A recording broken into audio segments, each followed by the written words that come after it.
Welcome back, everybody, to Brown Bag Bets, powered by BETSPERTS. We are your daily dose of quick hit handicapping and sports betting picks. I'm Alex Christenson, and joining me, as always, Mr. Andy Molitor. Andy, how was your night? I saw that you had a tennis winner of your own. I think that was overnight. What did you think of that goofy football game? Ben Roethlisberger gets the win in his last game in Steeltown. I mean, the pomp and circumstance around it was like at the level of Mariano Rivera or Jeter or like Kobe's last game. Like, I don't know that he's that revered outside of the Yinzers. It was a bit much. Like, I respect Big Ben's career. I'm able to compartmentalize things. Like, when someone is a shitty person off the field, I'm able to just kind of take that and say, yeah, like he's probably an awful person. But his career was something. He never had a losing season. If he does end up retiring, he's really kind of dicey about that. He isn't really came out and said, "Hey, I'm retiring for sure." He's just kind of alluding to it, but never had a losing season. Couple Super Bowls, coming from a MAC school, and my favorite part of the whole game was people posting pictures of him when he was younger, with horrible pencil goatees and very questionable backwards caps. He looked like a real goon. Other than that, the game was shit. He couldn't get enough to get my PrizePicks entry home. The other half of it, the half I loved, the narrative half was bad. The part I actually had some data behind was the Donovan People Jones prop that hit.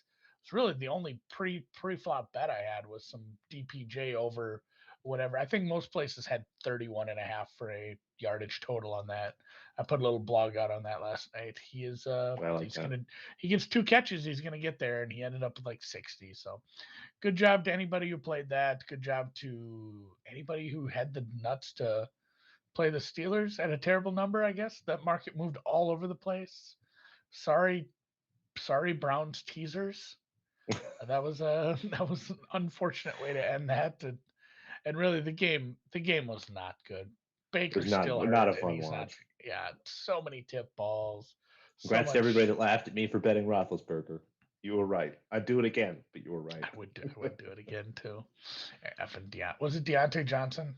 Yeah. No, I paid attention for the sake of the halftime stream. We ended up not even really giving a shit at halftime. We went with some awful random from the chat. We just used his play. It was over 7.5 team total for the Steelers. Got there on field goals. It got there before the long Easy squeezy. garbage touchdown run. So yeah, we no Thursday night football this week.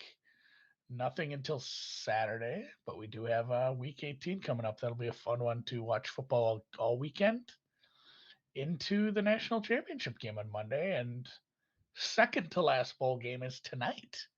And this is a doozy, Noops. Have you checked into this at all? No, actually, my first question was going to be: Is the coach that is leaving still coaching LSU? Is this his final hurrah? No. No, There's he's already out. He's literally out the door. literally so this was like 4, and now you're looking at the tattered remains of LSU. Like I won't go into the details because I don't fully understand how redshirting works. But basically, the quarterback they want to start, they can't because of redshirting rules. They'll lose an exemption, so they have a couple of walk-ons. And this could be fun. We could turn this into a Kendall Hinton game. There's a wide receiver who was a quarterback in high school. He Ooh. might play. Like at this point, maybe Dan knows. He'll say something in the chat. Maybe Dan knows. I don't think anyone really knows who's starting at quarterback, or if it's going to be some rotation, or just see what works. So LSU is in rough shape. They're missing more players on defense. They're missing some more offensive players. They're missing some coaches.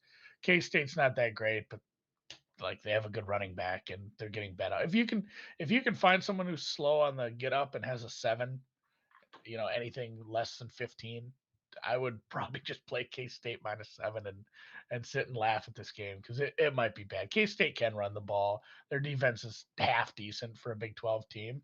And yeah, speaking of Saturday games, their coach is the old North Dakota State coach. North Dakota State plays Saturday in the title game. If you want to catch a little more football, we have FCS this weekend. But yeah, Yeah, no we'll no talk hot about that, takes. I'm If you sure. want to read more about the opt outs and stuff, Dan did do a preview. It's up on the site. It'll give you a little more information, but it's probably just if you want to bet into a bad number, you got away with it last night. Do it again tonight. F it. Maybe find an alt total. Yeah, find like a 14.5 out there. Yeah, And maybe Dan something does like say, that. have Maybe not just to seen go a with like a starter K name. State team total or something. I don't know. Yeah, it might be a really rough time for the LSU offense. They haven't been great the past couple of years as it is. Weird LSU's team team this total year. under maybe. Ooh, I don't hate that. But I'll watch it because it's Tuesday. But for the most part, I'm just going to pay attention to basketball. There's some association tonight. I've got a couple plays in the amateurs. We'll start with the association. Some totals on the board tonight. Noops, what are we thinking here? Just 5 games tonight, but two totals I like. Again, overs have been starting to pop again, and I continue to see value. Yes, sir. Is the Spurs game in Toronto? Spurs game is in Toronto, so we have no fans there, which has been a nice little angle. Overs have been pretty good. The Raptors themselves have got Scotty Barnes back. They're starting to put it together offensively. And again, there's no fans, so it's nice and quiet. Nothing going on there. We've seen better shooting percentages. You sort of combine that with a Spurs team that just loves to run quick possessions. Again, still top in the leagues in terms of seconds per possession here. Over 223 looks really nice. I had this closer to 226, almost 227 myself. So 223 is good. I don't think I would play 224 necessarily. And then another team that's been a little better of an over team as the offense has kind of filled themselves out a little bit. This Cleveland Cavaliers team, and they host the Memphis Grizzlies. This should be a great game. Kind of teams in each conference that have really, I think, exceeded expectations. I know we like the Grizzlies quite a bit before the season, but I don't think anybody liked the Cavaliers nearly as much as they're doing as well as they're doing now. So be kind of a fun game tonight. I think we'll see a big pace.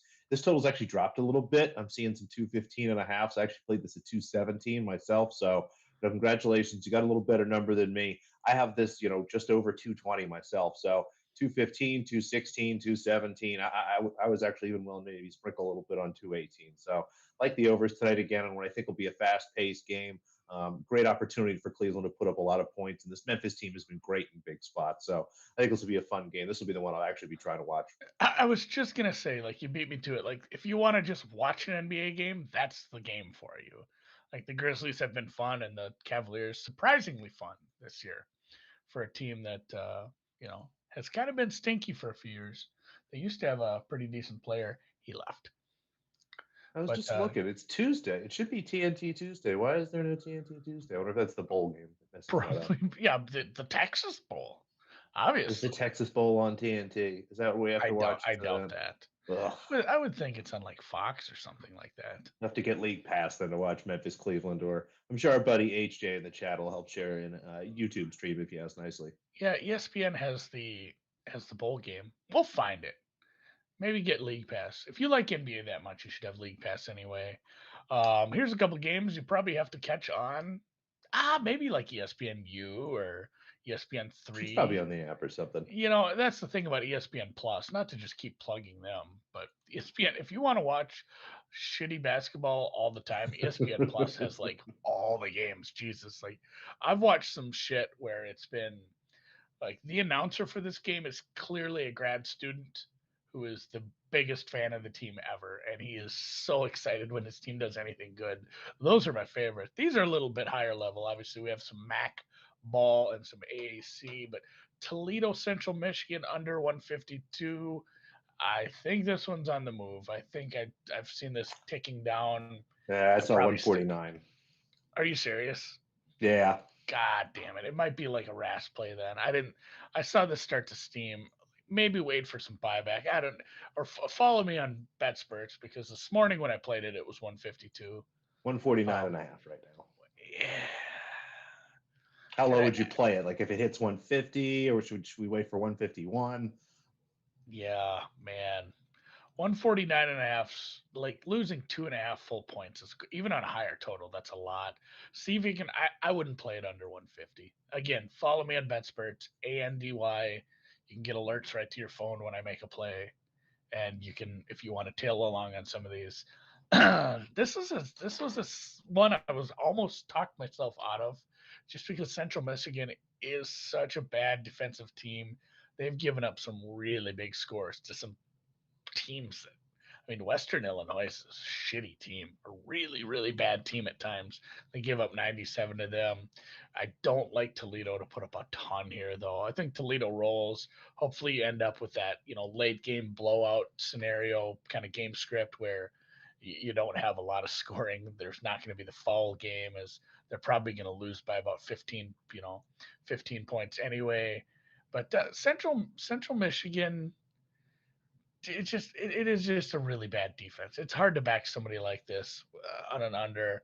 Hopefully, we just my numbers are right as far as Toledo maybe not shooting the three ball as well as some teams, and the fast possession is what puts this up into the 150s. I have this tickled down closer in the mid to upper 140s, and then Tulsa plus 13.5. There were two that, boy, and to be fair, I talked myself out of one yesterday, and it was the Mississippi State under because I keep getting those, and they keep giving up 100 damn points, which is hard to get an under. I said I'm not doing it today, and I went and looked, and it was like there was like 20 points or something at like the 12-minute mark, and I'm like, God damn it, I missed one. And then I went and checked later, and sure enough, finished in like the 160s. So, well, that's a win.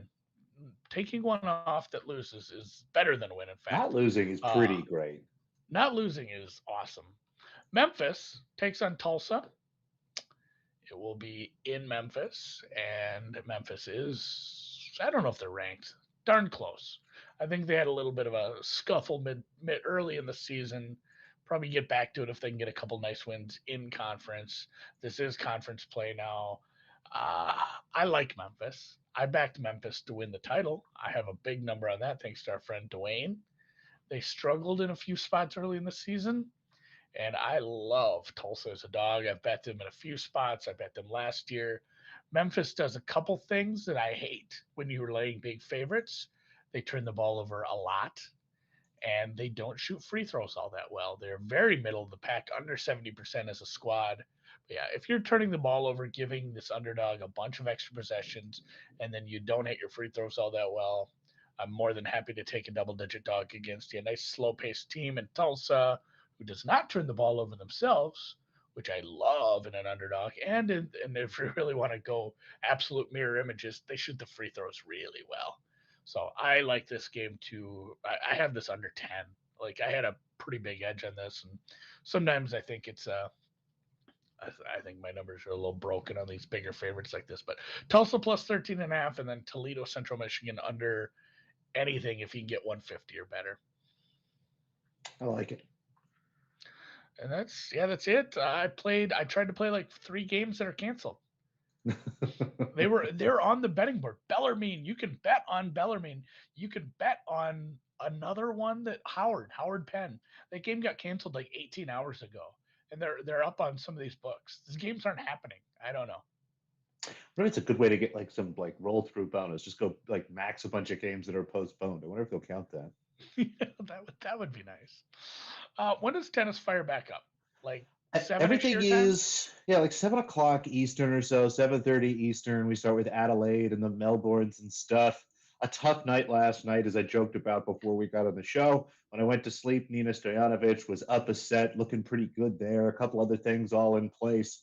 Got up this morning and it didn't quite work out so well. Tough day for us yesterday. We got a bunch again back today, such as the life of betting dogs. I think we'll get one today. Going back to the well here, Goff Barty over 21. We love our Goff overs. Goff looked fantastic yesterday. Ran into a qualifier. I thought maybe could stay close with her at least enough in the first set to get our over 17.5. Goff looked fantastic. I mean, just absolutely blitzed her off the court.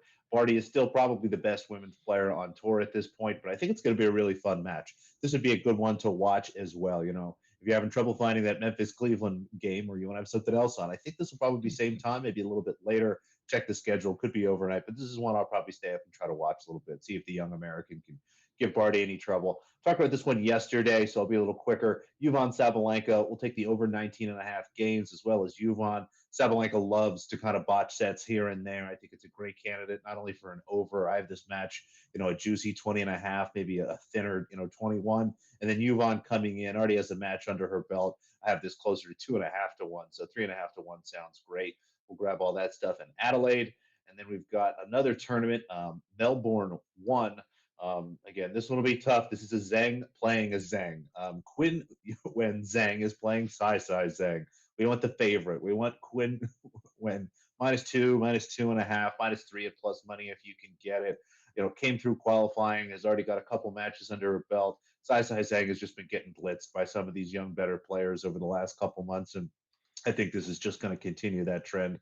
I have this out at closer to 3.5 games. So, 3 at plus money, 2.5, 2, that all looks just fine to me. And then two qualifying underdogs here. Now Habino, as well as Anna Bondar. Again, both women making it through qualifying. Just something we're going to be doing, and generally is a good way to attack the board early in the season. Bondar playing Katerina Siniakova. If you're in a tennis chat with me, I have a helpful flow chart for what to do in Katerina Siniakova matches, and she is about -240, -250. Just blindly bet against her. She just does awful as a big favorite. She's just far too inconsistent. She runs into a qualifier here in Bondar, who's been playing some pretty nice tennis.